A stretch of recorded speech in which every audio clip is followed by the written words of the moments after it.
ve uno la palabra arquetipo, el modelo, lo máximo de lo máximo de lo máximo de lo máximo de lo máximo de lo óptimo. Pero si el arquetipo se mueve en circunstancias arquetípicamente, es el cambio de una era, en una era donde la mujer debe alcanzar senderos y niveles que no han alcanzado desde hace miles de años. Resulta que la suya, bueno,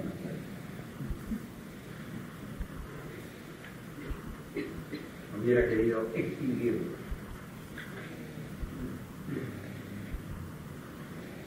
Ya no como a nosotros, por la horizontalidad, aniquilar, sino extinguir. Entonces, quiere decir que la lección del arquetipo nos muestra una circunstancia.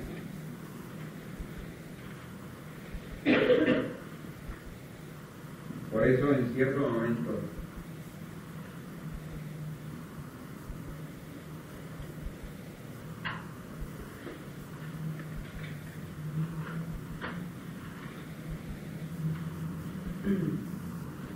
muchas veces les pido que tengan cuidado con el lenguaje, porque a veces los gerentes quieren hablar como gerentes, los sociólogos como sociólogos, los psicólogos como psicólogos. Y resulta que nosotros necesitamos también tener la dimensión de un lenguaje en el cual nuestras percepciones y nuestros significados tienen carácter.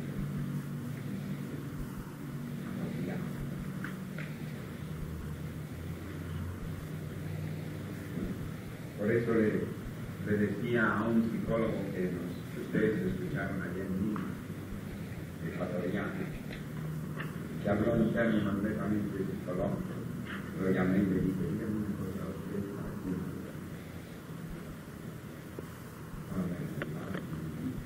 Usted habló con un psicólogo para eso, y nada más para allá 15 y 16. Yo también escucharlo para siempre. Yo estaba escuchando. ¿Qué piensa usted de las otras 400? ¿Tiene usted que le dé yo el derecho de palabra a la profecía de mañana para estudiarle a las otras 400?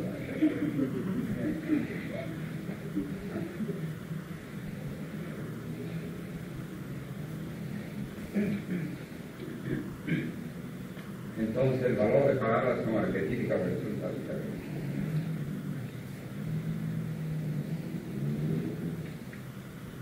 No quiere decir que no lo sea. Por eso el aporte de las culturas de las citas biográficas tiene un aporte muy importante, pero uno tiene que ver y ese aporte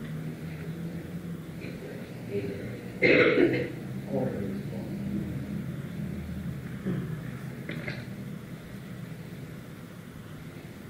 Hay que ver en muchas definiciones y en muchas consultas y los aportes son correspondientes.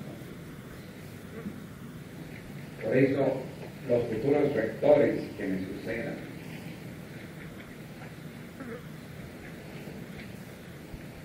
tienen que tener esa, entre otras cosas, esa misión, para que en la formación que den a la siguiente hermandad esté el uso de conceptos que correspondan a la iniciación.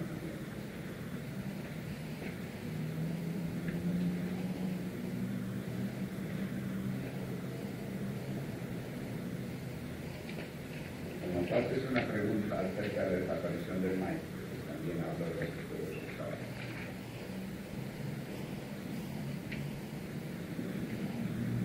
¿Era en ese sentido tu pregunta? ¿Y qué otra cosa querías saber? Sí, porque realmente me llama la atención cuando el maestro dice que cuando el maestro desaparece realmente surge el gran discipulado, ¿no? Pero lo que usted ha comentado me ha parecido bien interesante, Y también sería muy interesante saber también eso que usted ha planteado ahora sobre la iniciación de la mujer, que como usted mismo lo mencionaba, no se ha tenido o no se había tenido teniendo en cuenta. Entonces, pues yo como mujer, pues me interesa bastante eso, ¿no?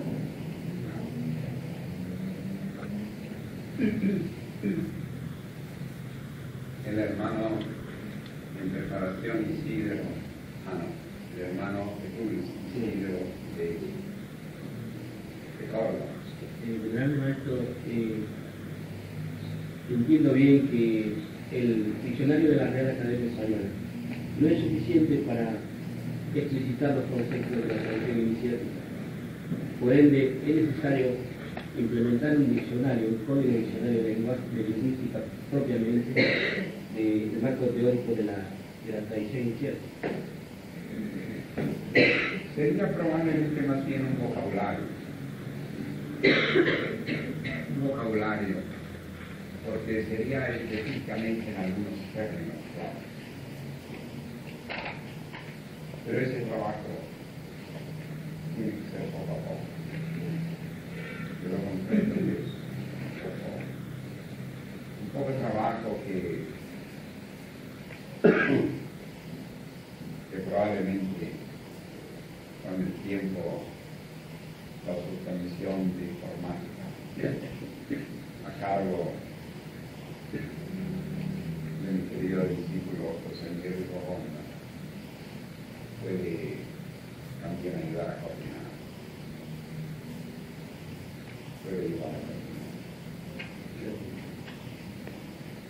Lo cual no quiere decir que su sugerencia no sea precisamente muy válida, al contrario. Deberíamos fijarnos en algunos términos. ¿Cuál es la connotación de los términos?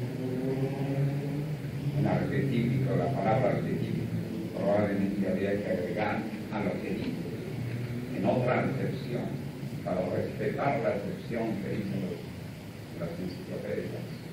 Y no solamente la Real Academia, el resto del inglés y otros. Habría que agregar una parte o una siguiente opción de todo aquello que demarca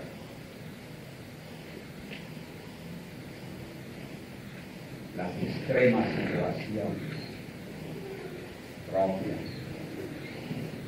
de una circunstancia, no porque si ahí está la definición de entonces nos imaginamos la vida del Cristo un poco teológicamente.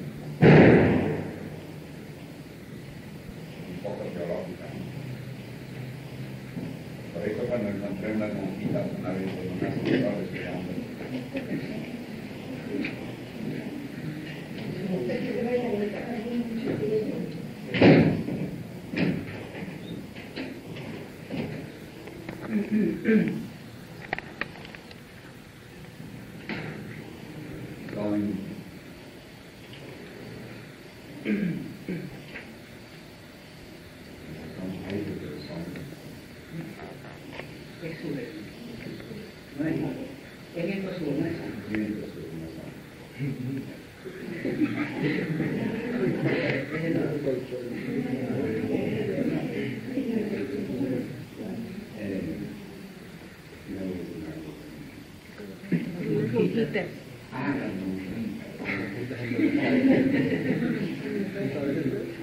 Es que recuerdo que iba a tomar un ascensor cuando encontré a que me dieron con mi cruz y mi vestidura blanca y esa con capa, de tal manera que ellas hicieron un saludo reverencial, el cual respondí claro. Y entonces, como en respuesta a la belleza que ellas tenían en mí, yo les dije, ya que ellas tenían. Entonces me dijeron, a las esposas de la Señora. Entonces me puse a reflexionar, pero yo creo que reflexioné en voz alta.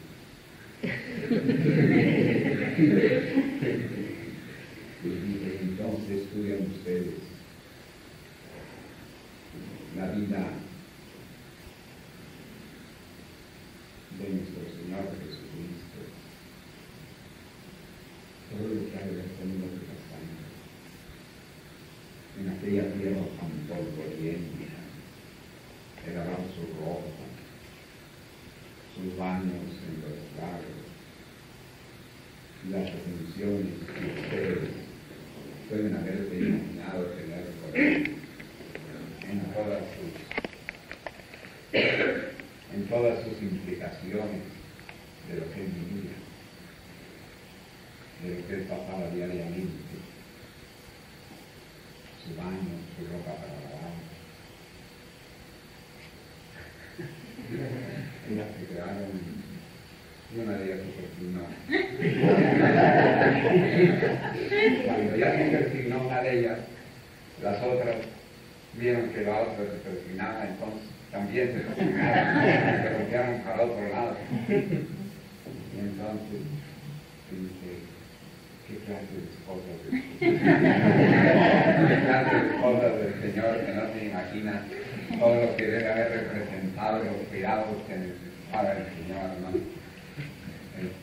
O sea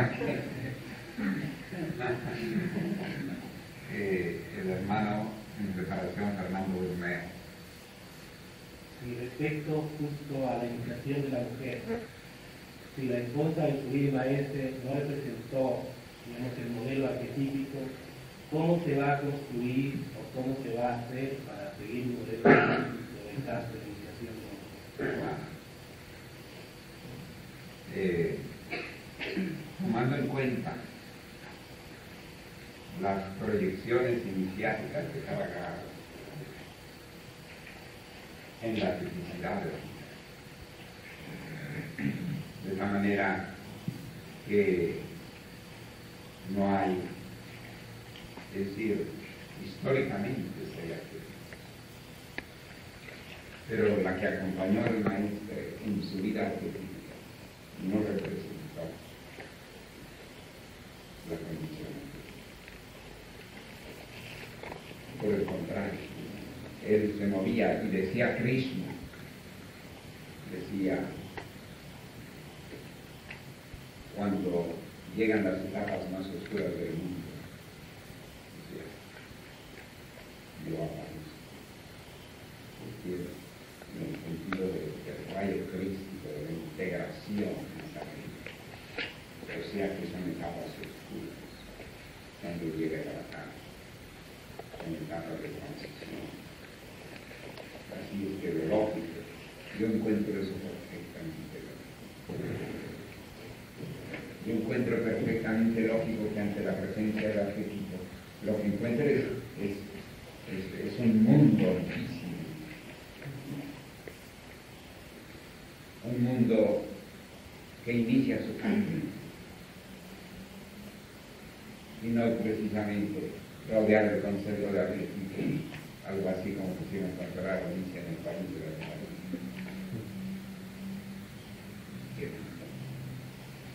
Simplemente nuestra etapa apostólica no es fácil. Nuestra etapa apostólica, por eso es apostólica.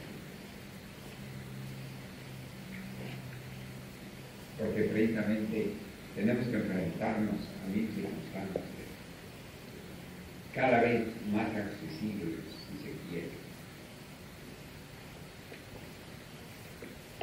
Pero no hay que imaginarse un sentido de lo perfecto en todo. Lo perfecto está rodeado de lo imperfecto en las circunstancias.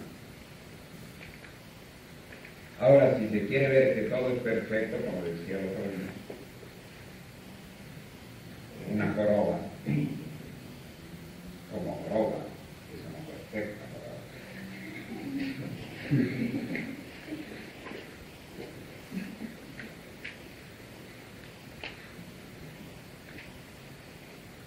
Así es que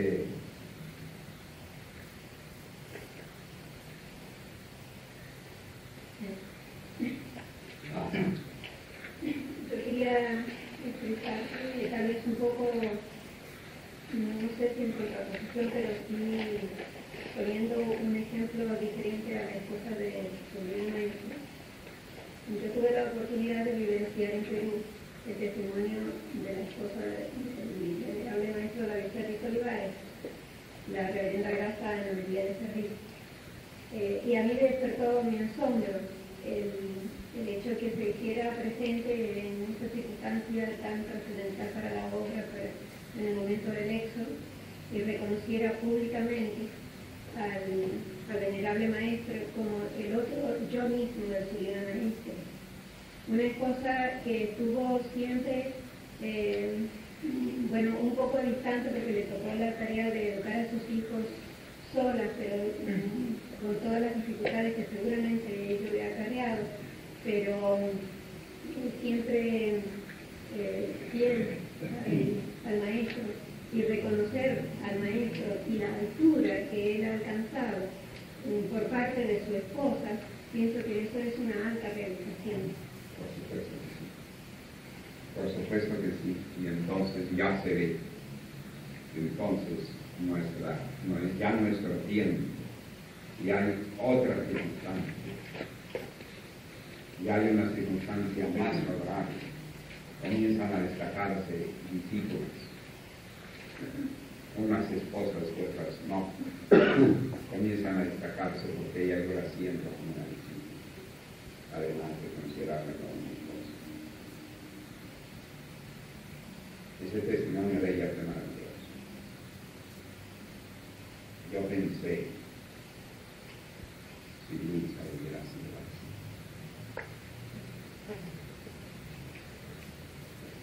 Pero no era el tiempo. Sin embargo, también algo muy interesante es que una de las actitudes de mi esposa fue procurar que mis hijos no perdieran ¿cómo diríamos?, el reconocimiento de su padre como maestro. Y la prueba es también. Y yo procuro conservar con Mireia una actitud fundamentalmente, yo no soy surdo, yo no la curruco exactamente por mí, sino que dejo que ella se desenvuelva entre la hermandad, que la simpatía se logra despertar o no logra despertar, sea por ella misma dentro del consenso, no la sobreprofeso, aun cuando por supuesto no quiere decir que la descuide.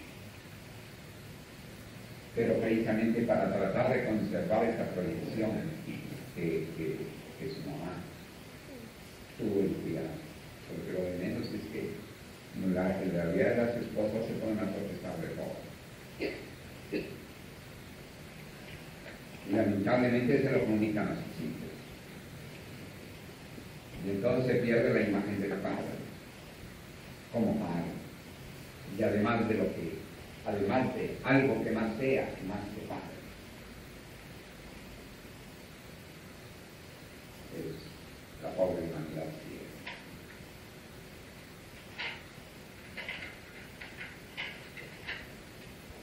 Por eso nuestro mundo es otro.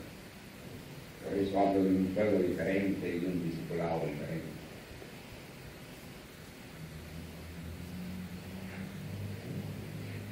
Pero sí, yo te agradezco mucho el reconocimiento que haces de mi esposa, porque me parece muy justo y bueno.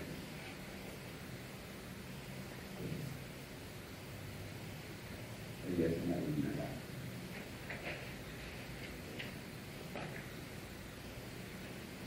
Claro que no todos sus hijos piensan como Mireia, porque tienen otras inquietudes. Pero hay en el fondo, en la tesitura familiar, hasta el último de los nietos, ese clima sembrado por él, es decir, como un común denominador familiar. un común denominador familiar, en que claro, ni todos los frutos se dan al mismo tiempo,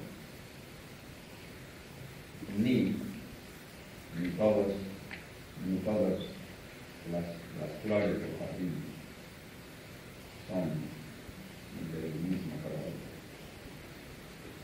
pero están y son parte de ellos. Una de las cosas más interesantes es no recargar las cosas. Por eso yo me oponía en la Universidad Central de Venezuela, en una conferencia que tuve con el doctor Morales, en que yo di él y yo dimos una conferencia en la sala de la universidad. Él era el jefe del posgrado de la universidad. Y él diciendo que la base del posgrado era el criterio crítico. Despertar la mentalidad crítica, despertar la capacidad crítica. Y yo me levanté y le dije, yo traté de mostrar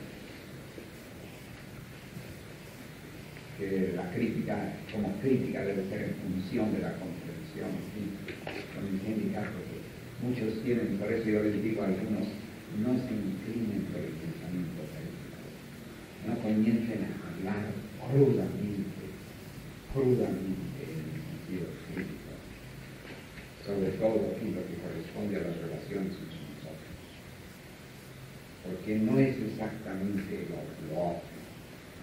Tenemos que manifestar claramente la causa de nuestro éxodo y cuidarnos y no cometer ingenuidades con la horizontalidad, como tampoco se pueden cometer ingenuidades con gente narcotraficante.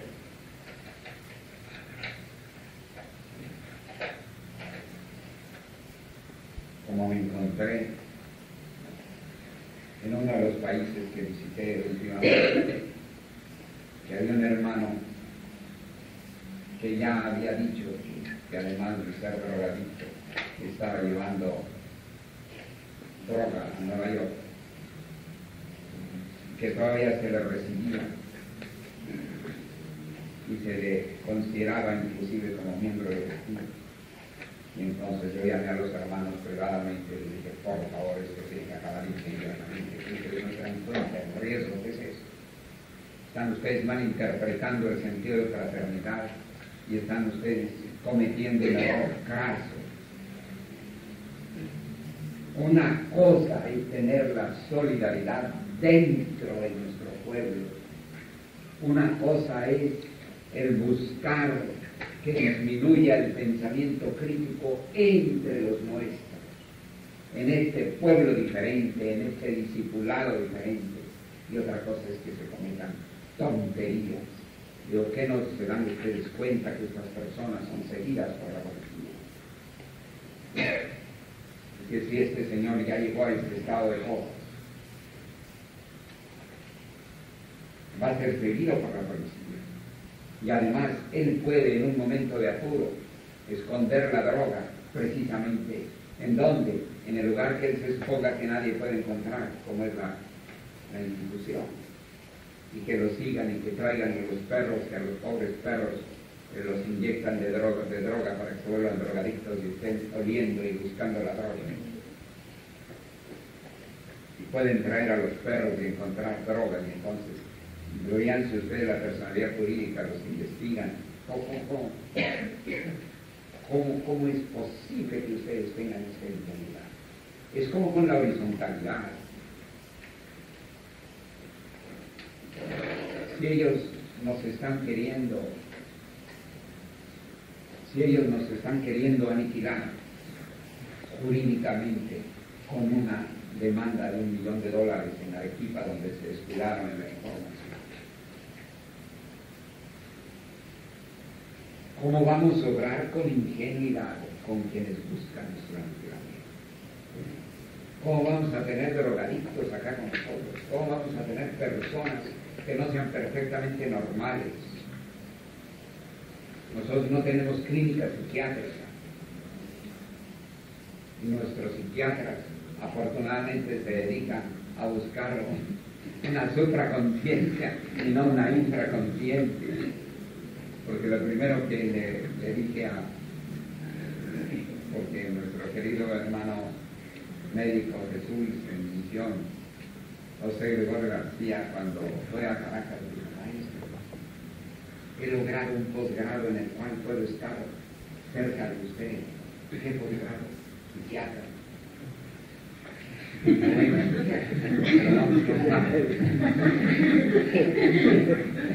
Vamos por parte, le digo, esta especialidad se dirige a los enfermos mentales y todos lo miran como enfermedad mental y bueno, están con la mirada puesta así en la patología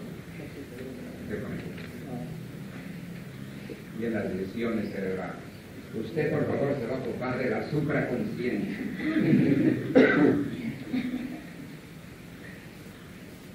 Entonces, ¿qué quiere decir? Que de ninguna manera les estoy dando lecciones de ingenuidad.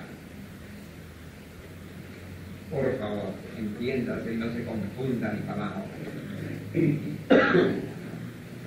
les digo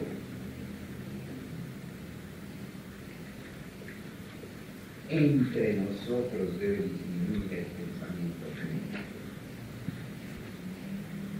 porque ante los defectos de una persona, de uno de los nuestros, hay que ver qué expectaciones tiene, hay que ver qué etapa tiene, hay que ver la lucha que puede tener consigo mismo en vencer determinadas cosas. Pero es entre nosotros, en un pueblo diferente, en un discipulado diferente, en que tenemos que preservar la tradición iniciática y orientar al género humano. Pero nosotros como orden tenemos que tener mucha cautela. Mucha cautela, porque nos descuidamos y nos arrasa. Y nada más porque se filtró la noticia de que Eloy Garza, Álvaro Tobar Escalante, que conocieron en Lima hace 6 años, se filtró la noticia de la horizontalidad, de que estaba indocumentado, ahí mismo lo denunciaron, y tuvo que sufrir 9 días de cárcel intensa antes de que lo extraditaran. Entonces, por eso yo comprendo que es una paradoja. Nosotros tenemos que comprender que el gran sendero tiene, como la naturaleza misma, circunstancias paradójicas. Pero no por eso ser como los lanceros de Bengala, aquel regimiento de lanceros de Bengala que fue el primero que se organizó en la India. Resulta que estaban tan adiestrados que llegó el momento en que después ya no luchaban con los contrarios, sino también contra ellos mismos. O sea que la lanza la traían y la empleaban contra ellos. No, hay que tener esa maestría. El pensamiento confuciano es un pensamiento muy importante, porque es el saber de China. Es la figura más inconmovible del saber de China. Y le dijeron: Señor, tú que eres tan bueno, tú para todos les das el bien. Y entonces dijo él: para quien se comporta bien le doy el bien, para quien se comporta mal le doy la ley, porque si al que se comporta mal le doy el bien, ¿qué le voy a dar al que se comporta mal?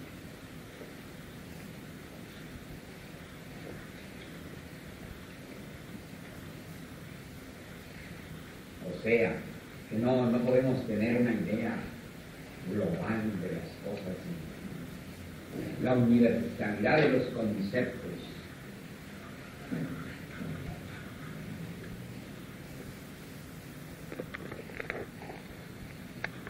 Concepto varía según la particularidad de la circunstancia.